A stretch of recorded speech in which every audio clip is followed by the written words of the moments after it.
राजकुमार भाटी, क्या आपको लगता है ये जो गिरेगी मोदी सरकार या राहुल की भविष्यवाणी साकार होगी, या फिर यहां पर भी इंतजार रहेगा? क्योंकि राहुल गांधी भविष्यवाणी दे रहे हैं नरेंद्र मोदी की सरकार गिर जाएगी, और मोदी नए रिकॉर्ड बना रहे हैं।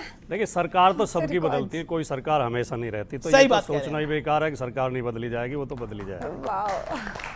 अभी मैं आनंद जी की बात से ही शुरू करना चाहता हूं कि बाबू मोशाया, जिंदगी लंबी नहीं, जिंदगी जो अच्छी होनी चाहिए। तो जब नेहरू जी की और मोदी जी की तुलना करें तो ये ना देखें कि कार्यकाल किसका कितना रहा, ये देखें कि काम किसने बेहतर किया। हमारे भगत सिंह देश के लिए 23 साल की उम्र में फांसी पे चढ़ गए, और वो हर भारतीय नागरिक के दिल में बसे हुए हैं, उनका हर भारतीय इज्जत करता है। बिल्कुल। हमारे सावरकर जी अंग्रेजों से माफी मांग के 83 साल तक जिए, तो क्या सार्थक जिंदगी रही? 83 साल भी जी लिए तो क्या जी लिए? भारत जलाओ पार्टी के फाइनली वो दिन आ गए हैं जब हर कोई उनकी बेइज्जती करता रहता है। वो अंधे मुरीद जो एक वक्त में भाजपा का गाना गाते थे, आज वो टाइम है कि एंटी मोदी बातें करते हैं। उनके स्टेटसेस देखिए। एक हमारे जानकार दूर के भाई एंटी मुस्लिम बयानबाजी के कारण जेल जा चुके हैं, अब सेक्युलर बातें करते दिखाई दे रहे हैं। कैसे हो रहा है ये? लहर पलट गई है बॉस। पिछले लोकसभा इलेक्शन में जो पूरी तरीके से नहीं हो पाया था, इस बार वो होगा। 2029 we are waiting for you. Hey hi hello नमस्ते जी, सत श्री अकाल, अस्सलाम वालेकुम। मैं निधि शर्मा इंडिया से, और अमीश देवगन नाम का एक गुल्लू है जिसकी बुरी तरीके से बेइज्जती करने वाले हैं राजकुमार भाटी जी। इनके कहने के जो अंदाज हैं, जो एक्सेंट है, वो बहुत लवली है। उम्र दराज है बेशक, तजुर्बा भी इनको अच्छा खासा है, तभी तो ऐसे टटपुंजियों की बोलती बंद कर देते हैं सेकंड्स में। सुधांशु त्रिवेदी जी वर्सेस अजय उपाध्याय भी इस वीडियो के अंदर देखने मिलेगा। अच्छी तरीके से आप जानते ही होंगे कि अजय उपाध्याय जी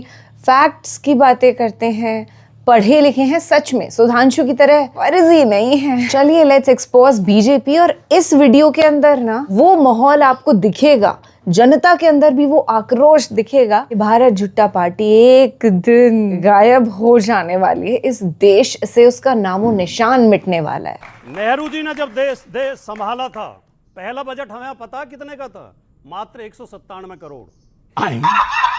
पता भारत की साक्षरता दर क्या थी? पुरुषों की 25%, महिलाओं की 7%। ऐसे खराब हालत में जब बड़े बड़े विश्व के राजनीतिक विश्लेषक ये भविष्यवाणी कर रहे थे कि ये भारत केवल 10 साल टिक पाएगा और ये भारत टूट जाएगा, ऐसे बुरे समय में नेहरू ने इस देश को संभाला, और उन्होंने इतने कम बजट में, इतने कम संसाधनों में क्या किया?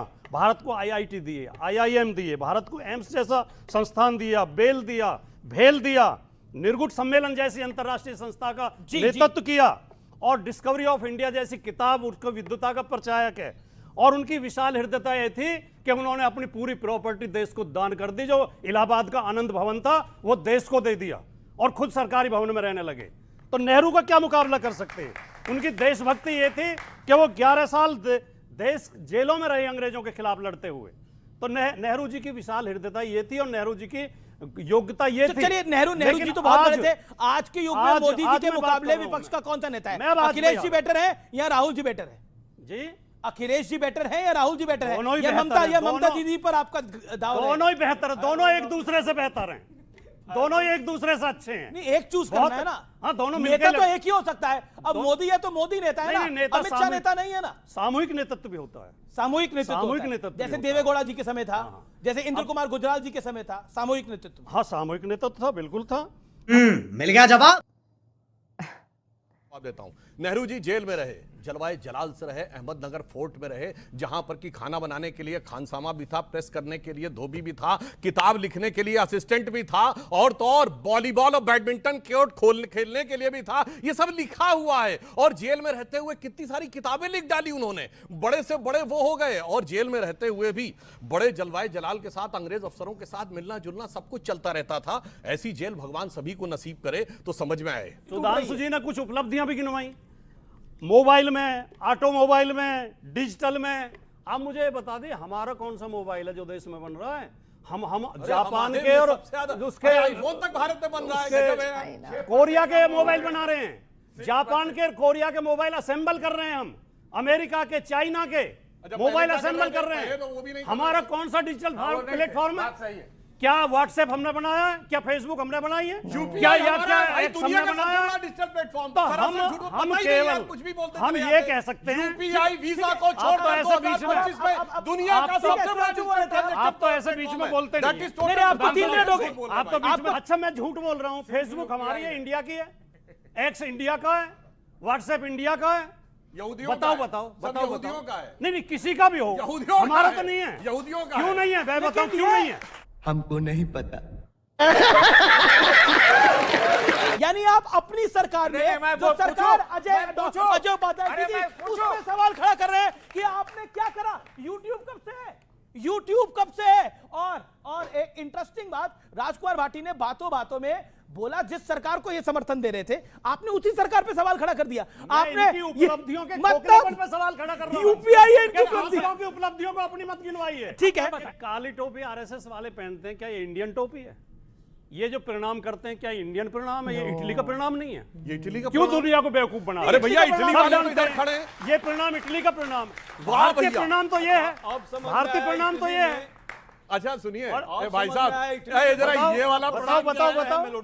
ये वाला प्रणाम नहीं, नहीं, क्या ये है? वाला भी हमारे ये वाला- पड़ोसी ये है। वाला तो वो भी हमारा पड़ोसी है। नहीं, नहीं, ये वाला तो हमारा है। वो भी अलग पड़ोसी कभी है। है। ए, वो ईरान इराक भी हमारे पड़ोसी है। ऑलवेज स्क्रीन पे मोदी, प्रधानमंत्री मोदी के अलावा 4 प्रधानमंत्रियों का पिक्चर दिख रहा है जिन्होंने कुल मिला के 293 प्रेस कॉन्फ्रेंस की है। हमारे देश के प्रधानमंत्री प्रेस कॉन्फ्रेंस क्यों नहीं करते हैं? क्या हमारे सबसे बड़ी लोकतंत्र देश को ये शोभा देता है कि हमारे देश के प्रधानमंत्री सवाल नहीं लेते हैं? जवाब सुधांशु त्रिवेदी। सोनिया गांधी ने कितनी प्रेस कॉन्फ्रेंस की थी? 4 से 14 वो के बीच में? प्रधानमंत्री नहीं रही। ए भाई सुनो सुनो, असली नेता कौन था? No, no, no, supreme no, leader- no, अब सुनो, अब सुनो, असली अब तो सुनो। अब भी ए, मोहन एक बाबू सेकंड, है। एक सेकंड, जवाब सुनिए दीजिए ना, सवाल आया है। सुनो, सुनो, ओके, सुनो। सवाल आया है। अब भाई साहब, अब कान खोल के सुनो, अब बताता हूं। मनमोहन सिंह प्रणब मुखर्जी जी की पुस्तक विमोचन में अपने मुंह से बोलते हैं कि जब मुझे प्रधानमंत्री बनने के लिए कहा गया तो मैं प्रणब दा के पास गया। सोनिया गांधी वहां अवेलेबल थी, उनकी उपस्थिति में मंच पे बोल रहे हैं। तो मैंने कहा प्रणब दा आप मुझसे अधिक योग्य हैं जी। प्रणब दा आप सबसे अधिक योग्य हैं, मगर मैडम ने मुझे कहा है। कोई सेंसेस बात की नहीं। जब नेहरू जी को मिली थी ये देश का सत्ता 1947 में, इंडिया जीडीपी कितना था? केवल 30 बिलियन अमेरिकी डॉलर। और जब 2014 में मोदी जी को हमने दिया था, छोड़ा था, तो 2 ट्रिलियन की इकोनॉमी हमने इनको दी थी। लाइफ एक्सपेक्टेंसी जब उस समय हमारी थी, जब हम देश स्वतंत्र हुआ था, तो मात्र जो है 32% थी। और जब मोदी जी को 2014 में मिली थी तो 68 वर्ष की थी। लिटरेसी रेट उस समय मात्र 12% थी। और जब मोदी जी को हमने छोड़ा तो 74% हमने दिया। इसके अलावा नेहरू जी ने IIT, एम्स, ये सारे इंस्टीट्यूशन को डेवलप किया, बनाया, उसको बना करके दिखाया भारत को और देश को। जिस IIT और एम्स की परीक्षा नहीं ये सरकार करा पा रही है शुद्ध से, बनाने की तो बात ही छोड़ दीजिए, परीक्षा भी नहीं करा पाई। और देखिए कैसे 50 लाख तक तकरीबन CBSE और नीट के विद्यार्थियों की हालत देख लीजिए कि क्या हाल हो रहा है पिछले कुछ दिनों से। जनता को आप मूर्ख समझना बंद कर दीजिए। देश की बुनियाद हम लोगों ने मजबूत की और देश की सार्वजनिक संपत्ति, जो जनता की संपत्ति पैदा करने का काम भेल सेल किया, उसको ये सरकार एक ही काम की 14 के बाद से 12 वर्षों में सबको बेचने का काम की। ऐसे मोदी जी को मैं भी थैंक यू कहता हूं कि महंगाई बढ़ाई, बेरोजगारी बढ़ाई, इकोनॉमिक त्रासदी लाई, और देख रहे हैं पेट्रोल डीजल, खाने का तेल, पकाने का तेल, चलने का तेल 100 पार कराया। इसकी स्थिति क्या है डिप्लोमेसी देश की? वो कहता है 500 बिलियन का ट्रेड डील करेंगे, होता है। आप देखिए आज के अखबार की खबर है, ये 15 लाख करोड़ का झूठा जो है मामला चल रहा है। और इसमें LIC का 11% पैसा लगवाया है, कहीं ना कहीं तो सरकार लगवाई है। और उसके कारण जो है कल LIC के लोगों का पैसा डाउन हुआ है। इस पर कौन देखेगा, कार्रवाई करेगा? एक और इकोनॉमिक्स टाइम्स का है, ये भी आज ही का है, ये भी आज ही का है। ये देख लीजिए, big tech gives South Korea Taiwan edge over India. Bharat से ज्यादा जो है उन दोनों देशों को मिल रहा है तवज्जो। तो भारत कितना मजबूत हो रहा है यह महत्वपूर्ण है। मोदी जी तो मेलोडी खिला ही रहे हैं।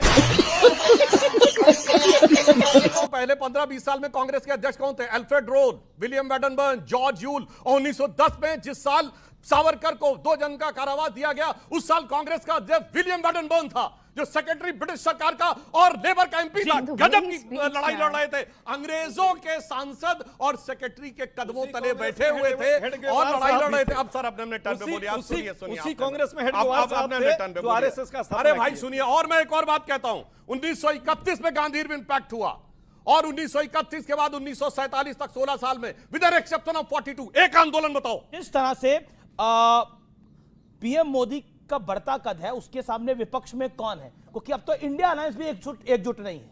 मैं तुम्हें अभी समझाता हूँ। देखिए, निश्चित रूप से मोदी जी का कद बहुत बड़ा है और उनको राजनीतिक रूप से चुनौती भी शायद संभव न हो, लेकिन हमारा ऐसा मानना है कि 12वें साल में, और निर्बाध रूप से आप बोलने दीजिए कि 12वें साल में मोदी जी की सरकार 12 तरफ से कॉकरोच से घिर गई है। यस 12 तरफ से तिलचट्टे लग गए हैं। आज हम 12 तरफ से सेंटेंस राहुल गांधी में ज्यादा फिट बैठता है। जी हाँ, बैठता होगा, लेकिन सबके साथ वही बधाई है, हो, बधाई। सबके साथ बैठता है। ये आप जान रखिए। ये कहे कि कैपिटलिज्म चुनते तो ज्यादा अच्छा रहता। अरे भाई, हम तो सुपर कैपिटलिज्म चुने हुए हैं, लेकिन 85 करोड़ जनता को आपको मुफ्त का अनाज देना पड़ रहा है।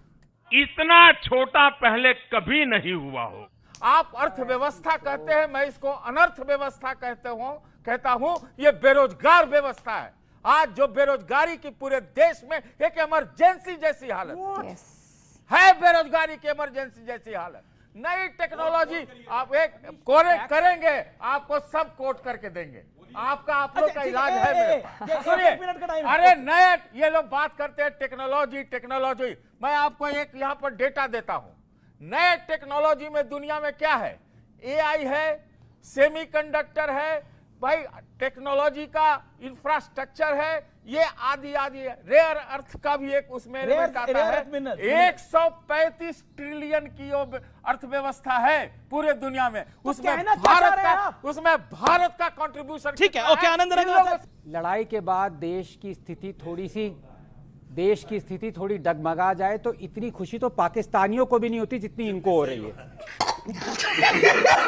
ये पत्रकार लोग अब तो खुले रूप से भाजपा के कार्यकर्ता, एक्टिव वर्कर्स हो गए हैं। आई एम प्रिटी श्योर कि जितना एक छोटा नेता कमाता होगा उतना ये भी कमाते होंगे। महीने के करोड़ों तो दलाली से निकल ही जाते होंगे। सत्य का मार्ग चुनते तो हाँ, कमाई बेशक कम होती पर इज्जत बहुत कमाते, पुण्य कर्म बहुत कमाते। अभी पाप कर्म इकट्ठा कर रहे हैं, एक दिन इनके पाप का घड़ा भी भर जाएगा और इन्हीं के सर पर फूटेगा। बहुत बुरी हालतें तब हो जाएंगी। All these Gullus and Sudhanshus will get back to their senses at least one day। किसी दिन तो इन्हें सद्बुद्धि मिलेगी। हम इसी की कामना के साथ वीडियो को फिलहाल पूर्ण विराम लगाते हैं। आप अपना ख्याल रखिएगा और हंसते मुस्कुराते रहिएगा। सत्यमेव जयते। जय हिंद।